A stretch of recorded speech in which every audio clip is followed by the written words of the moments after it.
दुखेन लभ्यः, बड़ी कठिनाई से मिलता है। मिलता है, ना मिलता तो इतने लोग कैसे होते। आज के समय में हमारे भारतवर्ष की जनसंख्या कही जा रही 140 करोड़, तो मिलता है लेकिन कठिनाई से। क्यों कठिनाई से मिलता है? एक तो ये विषय होता है विचार का कि मनुष्य का जीवन कठिनाई से क्यों मिलता है। दूसरा विचार का विषय होता है कि मनुष्य के जीवन का प्रयोजन क्या है, हम किस लिए इस संसार में आए हैं। इस पर बहुत गहन चिंतन किया जाता है। क्या अपने कर्मों का फल भोगने के लिए आए हैं?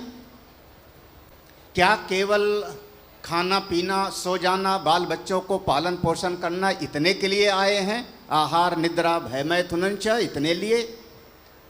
जीवन का प्रयोजन क्या है? भागवत जी में इसका उत्तर प्रारंभ में ही दे दिया जाएगा। फिर एक बात और होती है, अगर मेरे मन में कोई प्रयोजन है, कोई चीज चाहता हूं, तो उसकी प्राप्ति के लिए हमको उपाय क्या करना पड़ेगा। अगर आप धन चाहते हैं तो व्यापार करोगे, अगर आप कुछ और अन्न चाहते हैं तो कृषि करोगे। जीव अपने परम प्रयोजन की प्राप्ति के लिए उपाय क्या करे। और जब हम इस मार्ग पर चल पड़ते हैं तो मेरे सामने बाधाएं कौन कौन सी आती हैं। अगर बाधाओं का पता होवे तो आगे का रास्ता निश्चिंत होकर के कोई कर सकता है पार। ये सारे विषय होते हैं जिनका विचार किया जाता है। एक पहला विषय, मूल विषय, जीव इस जगत में 4 प्रकार से उत्पत्ति होती है जीव की। पहली उत्पत्ति मानी जाती है जीव की, वो जमीन को फोड़ के पैदा होते हैं। हम उनको कहते हैं उद्भिज। पृथ्वी को फोड़ के पैदा होते हैं, उसमें वनस्पतियां हैं, वृक्ष हैं, अनेक अनेक हैं। उनमें एक कला का विकास माना जाता है। उद्भिज पृथ्वी को फोड़ के पैदा हुए। उनको मैं सुनाने भी जाऊं ब्रह्म ज्ञान, वो ब्रह्म ज्ञान के अधिकारी नहीं होते। जीवों की उत्पत्ति का दूसरा तरीका है, जो जीव पैदा होते हैं वह रस से, स्वेद से पैदा होते हैं, इस निग्धता से पैदा होते हैं, जिनको हम कहते हैं स्वेदज। कभी कभी पसीने से पैदा हो जाते हैं, कईयों के सिर में जुएं पैदा हो जाती हैं, स्वेदज, उसमें भी जीव पैदा हो जाते हैं। लेकिन वो भी आत्मज्ञान के अधिकारी नहीं होते। उनमें 2 कला का विकास माना जाता है। जीवों की उत्पत्ति का तीसरा तरीका है, जो 2 बार पैदा होते हैं। 2 बार पैदा होते हैं, हम उनको कहते हैं अंडज। पहले एक बार अंडा बन के पैदा होते हैं और फिर अंडा फोड़ के बाहर निकलते हैं, तो 2 बार पैदा हुए। अंडज, अंडे से उत्पन्न हुए। उनमें 3 कला का विकास हो जाता है। लेकिन अभी वो भी पूरी तरह से हम कहें कि आत्मज्ञान के अधिकारी हो गए तो ऐसा नहीं दिखता। जीवों की उत्पत्ति का जो चौथा तरीका है, जो गर्भ में एक झिल्ली में, जेर में ढके होते हैं और फिर उस जेर झिल्ली को फाड़ के बाहर निकलते हैं, नाम होता है जरायुज। हम सब लोग और कुछ चौपाए लोग, हमारी गाय का, हमारे भैंस का जरायुज के अंतर्गत आते हैं। 4 पांव वाले भी जरायुज के अंतर्गत आते हैं। तो ये जीवों की उत्पत्ति के 4 तरीके हैं, उद्भिज, स्वेदज, अंडज और जरायुज। उद्भिज में 1 कला का विकास है, स्वेदज में 2 कला का विकास है, अंडज में 3 कला का विकास है, और चौपाये जो जरायुज हैं उनमें 4 कला का विकास है।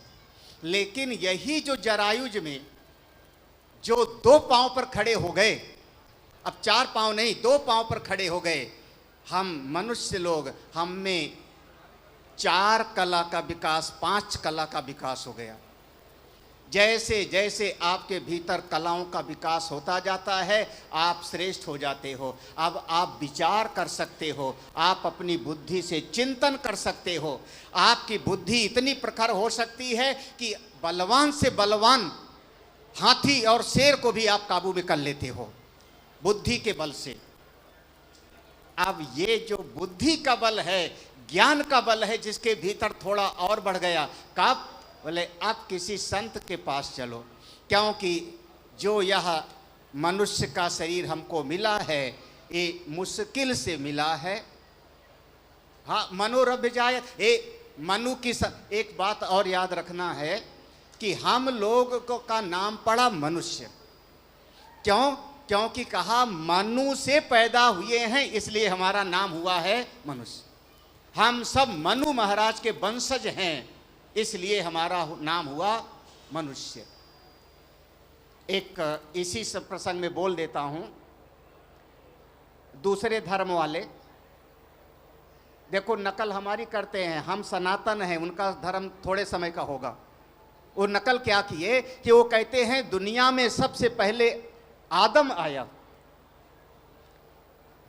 ईसाई लोग कहते हैं एडम, मुसलमान लोग कहते हैं आदम। वो कहेंगे एडम और ईव आए, वो कहेंगे आदम और हव्वा हुए। तो दुनिया में सबसे पहले आदम हुआ और आदम के संतान हम सब हुए, तो हमारा नाम उन्होंने रख दिया आदमी। असल में आदमी शब्द हमारे संस्कृत भाषा का शब्द तो नहीं, हमारे आचार्य श्री विराजमान हैं। आदमी शब्द हमारा नहीं है, हम मनु के वंशज हैं। तो मनु महाराज ने जो हमारे लिए नियम बनाए, जैसे आप बड़े दादा लोग हो, अपने परिवार की भलाई के लिए कोई नियम बनाते हो तो बच्चों के कल्याण के लिए बनाते हो। घर में रहना है तो आरती में खड़े हो जाओ, घर में रहना है तो माता पिता को प्रणाम करो। तो बड़े लोग जब बच्चों के लिए कोई अनुशासन बनाते हैं तो उसका पालन करने पर बच्चों का ही हित होता है। ऐसे मनु महाराज ने हम लोगों के लिए जो नियम बनाए हैं, जो धर्म शास्त्र बनाया है, उसका पालन करना चाहिए। वो हम सबके कल्याण के लिए है, वो हमारी भलाई के लिए है। अब हम जो मनुष्य लोग हैं, हमारे जीवन का प्रयोजन हुआ भगवत प्राप्ति, आत्मज्ञान की प्राप्ति, मोक्ष की प्राप्ति, जीवस्य तत्व जिज्ञासा। जीव का प्रयोजन हुआ तत्व का ज्ञान। कहाँ से मिलेगा? बोले किसी संत के पास जाओ। हाँ, बहुत जगह पर बहुत अच्छी तरह से घोषणा किया है कि सर्वशास्त्र विदोपि स्वातंत्रेण ब्रह्मान्वेषणम ना कुर्यात्। बड़ा से बड़ा विद्वान भी हो, लेकिन बिना गुरु की कृपा के वो आत्मा का ज्ञान नहीं पा सकता। तो गुरु जी के पास जाओ। कैसे जाएं? कैसे जाएं? तो जैसे वसुदेव और देवकी जी ने देवर्षि नारद की शरण ली है, जैसे राजा निमि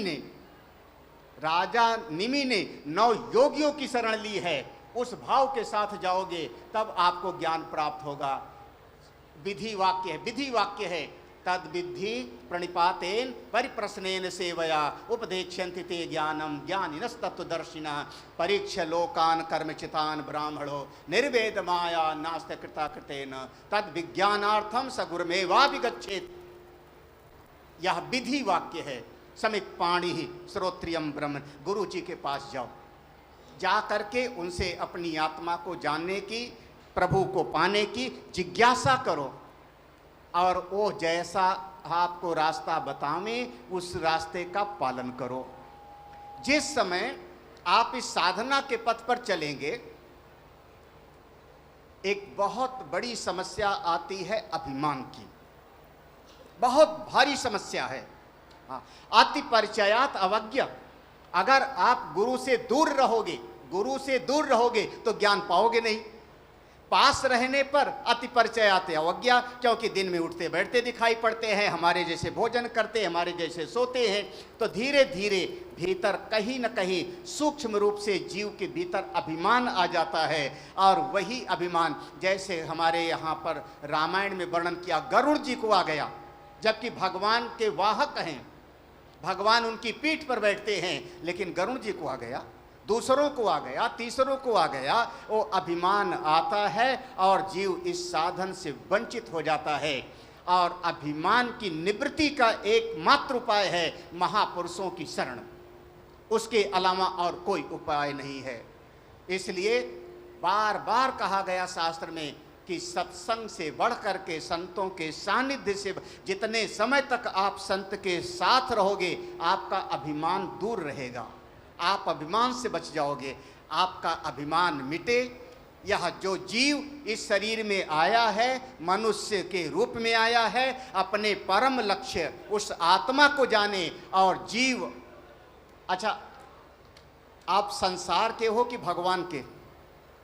अगर मैं एक जिज्ञासा करूं कि संसार के कि भगवान के? भगवान के। चिट्ठी लिखोगे तो क्या लिखोगे? पूरी चिट्ठी लिखोगे, आखिर में क्या लिखोगे? तुम्हारा ही। हाँ हाँ, बेटे को लिखोगे तुम्हारा ही, भाई को लिखोगे तुम्हारा ही, पत्नी को लिखोगे तो कहोगे केवल तुम्हारा ही। हाँ? आप तो सबको कह रहे हो कि मैं तुम्हारा हूं, मैं तुम्हारा हूं, और शास्त्र कहता है ईश्वर अंश जीव अविनाशी, आप तो भगवान के हो।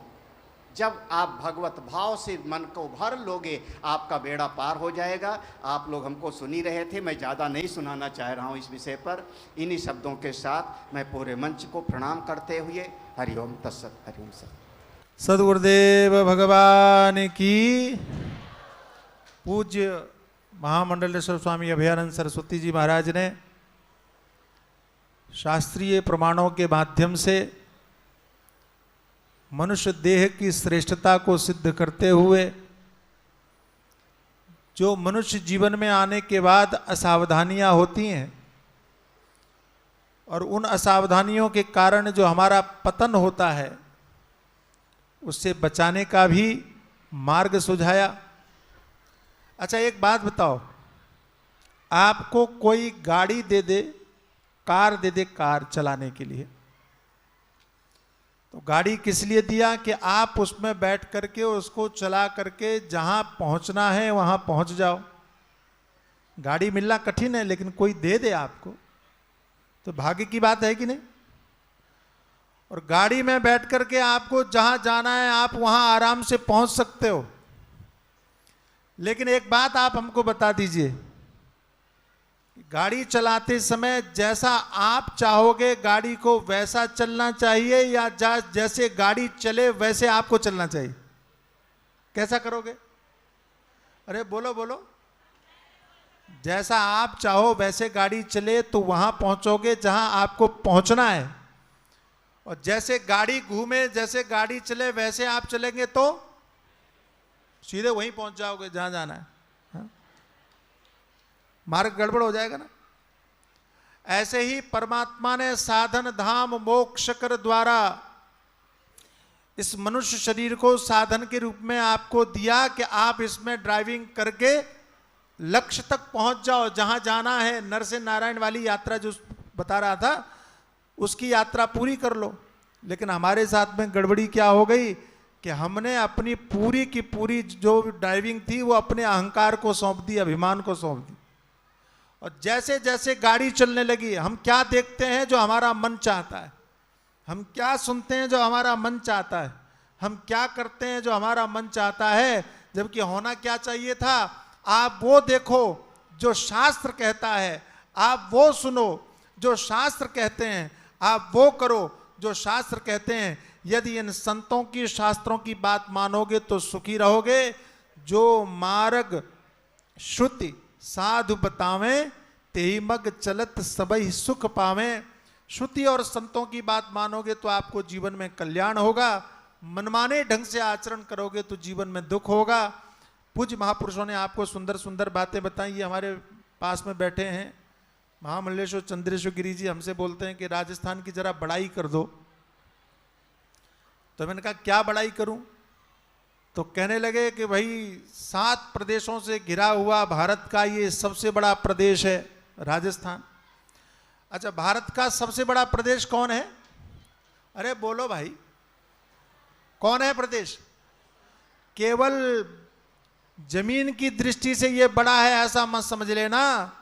इतनी गर्मी में इतनी बड़ी संख्या में ध्यान पूर्वक संतों को सुन रहे हो, इस श्रद्धा के रूप में भी राजस्थान बड़ा है, ये आप प्रमाणित कर रहे हो, दिखाई पड़ रहा है। हम आपकी इस श्रद्धा को बार बार नमन करते हैं और भगवान से प्रार्थना करते हैं कि संतों में, शास्त्रों में, अध्यात्म में, धर्म के प्रति आपकी ऐसी ही श्रद्धा और बढ़ती रहे, आपके ऊपर संतों की, परमात्मा की कृपा बनी रहे।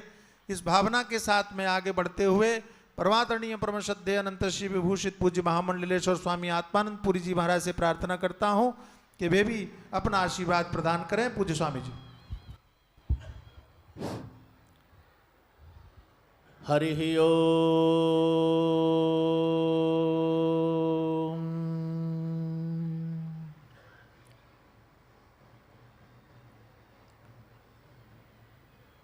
सच्चिदानंद रूपाय विश्वोत्पत्त्यादिहेतवे तापत्रय विनाशाय श्री कृष्णाय वयं नमः। ओम शांति शांति शांति। मंचस्थ विराजमान आज की सभा के परमाध्यक्ष, परमादरणीय, परम श्रद्धेय निर्वाण पीठाधीश्वर आचार्य महामंडलेश्वर राजगुरु स्वामी विश्वकानंद भारती जी महाराज, हमारे कुशल मंच संचालन परमादरणीय, परम श्रद्धेय महामंडलेश्वर स्वामी चिदंबरानंद सरस्वती जी महाराज, और मेरे ही वाम भाग में विराजमान हमारे परमादरणीय, परम श्रद्धेय महामंडलेश्वर स्वामी अभयानंद सरस्वती जी महाराज, हमारे श्रद्धेय महामंडलेश्वर स्वामी चंद्रेश्वर गिरि जी महाराज, काशी से पधारे हुए हमारे महंत शंकरपुरी जी महाराज, विवेक भारती जी, अन्य हमारे यतिमंडल, कल्याण के अभिलाषी प्रिय बंधु और भक्तिमयी माताओं। दुर्लभो मानुषो देहे देहीनां क्षण भंगुरः तत्रापि दुर्लभ मन्ये वैकुंठ प्रिय दर्शनम, ये आज का विषय है। सबसे दुर्लभ अगर कुछ है तो मनुष्य का जन्म है। वैसे तो हमारे भाष्यकार भगवान आदि जगतगुरु शंकराचार्य जी महाराज तीन वस्तुओं को बड़ा दुर्लभ बताते हैं। दुर्लभम त्रयम एवेतत् देव अनुग्रह हेतुकम मनुष्यत्वम मुमुक्षत्वम महापुरुष संश्रय। उनमें भी सबसे पहले दुर्लभ क्या है? मनुष्य का जन्म। क्योंकि ये 84 लाख योनियों के बाद आकर 4,84,000 और योनि भ्रमत जीव अविनाशी, फिरत सदा माया कर प्रेरा और काल हु कर्म स्वभाव गुण घेरा। कब हु करी करुणा नर देही और देत ईस बिन है तु स्नेही। 84 लाख योनियां, जैसे अभी स्वामी जी महाराज बता रहे थे ना, स्थावर जंगम, हाँ, 4 प्रकार के, फिर अंडज पिंडज उद्भज स्वेज, अनेक प्रकार के जीव हैं। उन अनेक प्रकार के जीवों में सबसे दुर्लभ कौन सा शरीर है? कौन सा है आपका? कौन सा? मनुष्य जन्म। देखो दुनिया में जितने भी प्राणी हैं, अच्छा एक बात सुनो, अब आप समझो कि इतना दुर्लभ और क्षण भंगुर भी बता रहे हैं महापुरुष, एक क्षण का भी भरोसा नहीं। अच्छा आप बताओ, कल तक आप जीवित रहोगे, आपको विश्वास है क्या? हाँ, एक क्षण का भी विश्वास नहीं है। क्षणम ऊर्ध्वना जानासि विधाता किम करिष्यसि। एक क्षण के बाद क्या होगा जान सकते हैं क्या आप? लेकिन इतना दुर्लभ जन्म ये जो मिला है, इसमें कौन सी ऐसी वस्तु है जिसको हम दुर्लभ कहते हैं भाई? एक तो कर्म करने की स्वतंत्रता आपको मिली है। क्या? केवल मनुष्य ही एक ऐसा प्राणी है जो कर्म करने में स्वतंत्र है, बाकी सब परतंत्र हैं। और दूसरा, जैसी बुद्धि परमात्मा ने आपको दी है ऐसी बुद्धि किसी भी प्राणी के पास नहीं है। ये अलग विषय है कि आप उस बुद्धि का दुरुपयोग करते हैं कि सदुपयोग करते हैं। आपकी बुद्धि कहां चल रही है, आपका चिंतन कहां चल रहा है। लेकिन ऐसी बुद्धि जैसी मनुष्य को दी है ऐसी बुद्धि किसी भी प्राणी के पास नहीं है। इसलिए हमारे भागवत वाले भागवताचार्य व्यास जी महाराज, सुखदेव जी महाराज भी कहते हैं कि नरदेह माध्यम सुलभम सुदुर्लभम प्लवम सुकल्पम गुरु कर्ण धारम मया अनुकूलेन नप्सुत्वरेतिम पुमान भवाब्दिम नत्रस आत्महा। क्या? नत्रस आत्महा। समझ गए ना? समझ गए? नरदेह माध्यम सुलभम सुदुर्लभम, ये जो जीवन आपको मिला है, मनुष्य जन्म मिला है, ये दुर्लभ नहीं, बोले सुदुर्लभम। भाई एक वस्तु तो होती है कि सोजत मंडी में मिल जाएगी, हम कहेंगे सोजत में नहीं मिलती तो जोधपुर से ले लेंगे। और कोई वस्तु ऐसी है जिसका पता ही नहीं वो मिले चाहे नहीं, किसी भी जगह किसी मार्केट में ना मिले, तो ये दुर्लभ नहीं, ये सुदुर्लभ है। समझ रहे हैं ना? समझ रहे? दोबारा आपको मनुष्य का ही जीवन मिलेगा, कोई गारंटी है आपके पास? इसलिए कहा ये जो मनुष्य जन्म मिला है ये भवरूपी सागर से पार होने के लिए एक नौका मिली है आपको, नौका नाव मिली है। समझ गए ना? जो नाता रहे भव सागर नर समाज यस पाए सोकृत निंदक मंदमति आत्माहन गति जाए, तुलसीदास जी महाराज। लेकिन मनुष्य जन्म पाकर भी अगर भवरूपी सागर पार नहीं कर पाते तो आप आत्मा हत्यारे हैं, कृतघ्न है। आप अपनी आत्मा का हनन करने वाले हैं कि आपको इतना अच्छा अवसर मिला और आपने वो खो दिया। इसलिए भवरूपी सागर से पार होने के लिए ये नाव मिली है आपको। अच्छा, अब कहा कि नाव तो मिली है, नाव को खेने वाला भी चाहिए भाई, केवट भी चाहिए। तो केवट कौन है? बोले गुरु कर्णधारम। गुरु इसके केवट हैं, कर्णधार हैं, गुरु कर्णधारम। और मया अनुकूले नफ्सत्वरेतम, भगवान कहते हैं मेरी अनुकूल रूपी वायु भी प्राप्त है आपको। क्या? अनुकूल वायु भी तो चाहिए, नहीं तो महाराज जहाज जो है दिशा भटक जाएगा। ओम नमः पार्वती पते हर हर। हमारे परम आदरणीय परम श्रद्धेय अटल पीठाधीश्वर आचार्य महामंडलेश्वर जी महाराज पधारे हैं।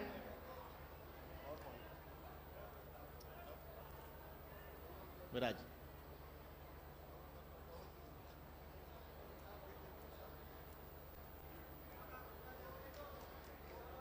तो नरदेह माध्यम सुलभम सुदुर्लभम प्लवम सुकल्पम गुरु कर्णधारम नया अनुकूले नवसत्वरेतम पुमान भवाब्दिम नत्र आत्महा। तो देखो ये मनुष्य जन्म रूपी नौका मिली हो और आपको ऐसे सदगुरु भी मिले हों, चेतनगिरी जैसे महाराज गुरु आपको प्राप्त हों और भगवान की कृपा भी रूपी अनुकूल वायु प्राप्त हो जाए, तो फिर भावरूपी सागर से पार होने में कोई कठिनाई नहीं है। ऐसे महापुरुष मिले हों, ये तो आपका भाग्य है इस मनुष्य जन्म में। इसलिए दुर्लभ सबसे मनुष्य जन्म यह है। और दूसरी बात यह है, उससे भी दुर्लभ है सत्संग, और उससे भी दुर्लभ है मोक्ष की प्राप्ति, तत्व की प्राप्ति। जैसे स्वामी जी महाराज कहते थे, मनुष्य जन्म मिलने के बाद तत्व प्राप्ति के बिना अगर चले गए तो बेकार हो गया जीवन, उस तत्व की प्राप्ति से ही जीवन सफल हो जाएगा। तो ये मनुष्य जन्म आपको मिला है, ये बड़ा दुर्लभ है, ये कहीं ऐसे ना चला जाए। देवता भी तरसते हैं इसके लिए, देवता भी कहते हैं परमात्मा कृपा करे तो हमें मनुष्य जीवन मिले, वो भी भारत जैसी पवित्र भूमि में मिले। कहाँ? भारत जैसी पवित्र। अच्छा, आपको फिर से अवसर मिल जाए मनुष्य जन्म मिलने का, तो आप चाहेंगे कि इंग्लैंड में जाऊं, अमेरिका में चले जाऊं? आप कहोगे भगवान ऐसी कृपा करो फिर से सोजत मंडी में आऊं, फिर से संतों का दर्शन प्राप्त हो, सदगुरु मिल जाए और कल्याण हो जाए। तो हमारे चेतनगिरी जी महाराज कितने महान हैं। देखो इतने बड़े बड़े महापुरुषों का आपको दर्शन हो रहा है। अभी अभी हमारे अटल पीठाधीश्वर जी महाराज भी पधारे हैं। तो भाग्य ओजन बहु जन्म समर्जित है ना, तो इसलिए आप भाग्यवान हैं। सत्संग भी आपको मिल रहा है, मनुष्य जन्म भी आपको मिला हुआ है, और सदगुरु की कृपा से, इन महापुरुषों की कृपा से आपको उस तत्व की भी प्राप्ति हो जाएगी और आपका कल्याण हो जाएगा। बोलिए सच्चिदानंद भगवान की, देव भगवान की। हमारे परमादरणीय परम श्रद्धेय पूज्य महामंडलेश्वर स्वामी आत्मानंद पुरी जी महाराज ने शास्त्रीय आधार पर न केवल मनुष्य जीवन की इस दुर्लभता को सिद्ध किया, इसके माध्यम से आप अपना कल्याण कैसे कर सकते हैं, और आप लोगों का तो सौभाग्य और भी है, मनुष्य शरीर तो आपको प्राप्त हुआ ही, दुर्लभं त्रयमेवै तद्देवानुग्रह हेतुकम मनुष्यत्वम मुमुक्षुत्वम महापुरुष संशय। जो मनुष्यत्व सबसे बड़ा दुर्लभ था वो तो प्राप्त आपने किया ही, लेकिन इस मानवता को प्राप्त करने के बाद मूलतः जिस ओर की यात्रा होनी चाहिए उस यात्रा में सर्वाधिक सहायता करने वाले ये संत महापुरुष भी आपको बिना किसी प्रयत्न के मिल गए, प्राप्त हो गए। ये सबसे बड़ा सौभाग्य आपने प्राप्त कर लिया। महापुरुष संशय, संतों के मार्गदर्शन के बिना किसी जीव का कल्याण हो नहीं सकता। पूज्य चेतन गिरि जी महाराज की कृपा से सोजत वासियों को सहज रूप में, सरल रूप में, बिना किसी प्रयास के ऐसी ऐसी दिव्य विभूतियों का दर्शन और मार्गदर्शन प्राप्त हो रहा है।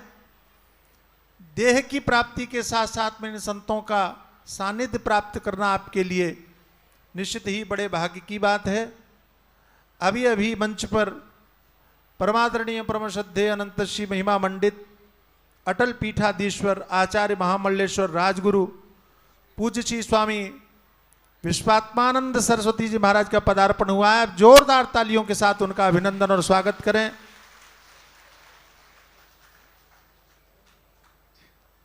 अभी अभी पूज्य महाराज श्री सीधे कश्मीर से यहाँ पधारे हैं। आपका आश्रम भी वहाँ है, भव्य आयोजन कार्यक्रम वहाँ होते रहते हैं। कल शंकराचार्य जयंती के अवसर पर उस कश्मीर में जहाँ कभी तिरंगा फहराना भी लोग कल्पना करते थे, डरते थे, भयभीत होते थे, उसी कश्मीर में बहुत सारी भीड़ के साथ में शंकराचार्य जयंती के अवसर पर पूज्य महाराज जी ने रैली निकाली और भगवा ध्वज की यात्रा निकाली, भव्य यात्रा निकाली। ये देश बदल रहा है, ये देश अपनी आस्था की ओर, अपने स्वाभिमान की ओर, अपने गौरव की ओर लौट रहा है। इस बदलते हुए देश के परिदृश्य में सोजत की ये धरा भी बदल रही है। सोजत की प्रतिष्ठा भी और आगे बढ़ने वाली है कि जब इन महापुरुषों के सानिध्य में कल चेतन गिरि जी महाराज महामंडलेश्वर के रूप में आपको दिखाई पड़ेंगे। मैं अधिक समय नहीं लूँगा। अभी अभी जिनका पदार्पण हुआ, ऐसे हमारे परमादरणीय परम श्रद्धेय अनंत श्री विभूषित आचार्य महामंडलेश्वर अटल पीठाधीश्वर राजगुरु पूज्य महाराज श्री स्वामी विश्वात्मानंद सरस्वती जी महाराज से मैं प्रार्थना करता हूँ, महाराज श्री आप भी आशीर्वाद प्रदान करें। पूज्य स्वामी जी।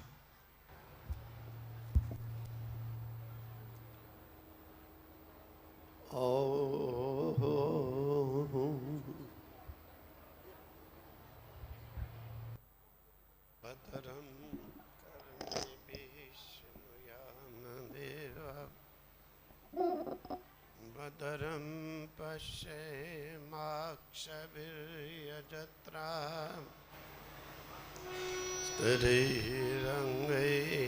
स्तुष्टवाङ् सस्तनुभिर्वशेमहि देवहितं ददायु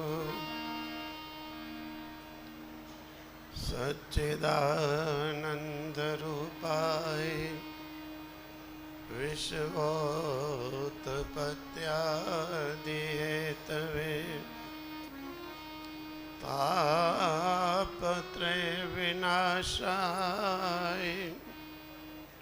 श्रीकृष्णाय वयं नमः। श्रीकृष्णाय वयं नमः आनंद कंद भगवान की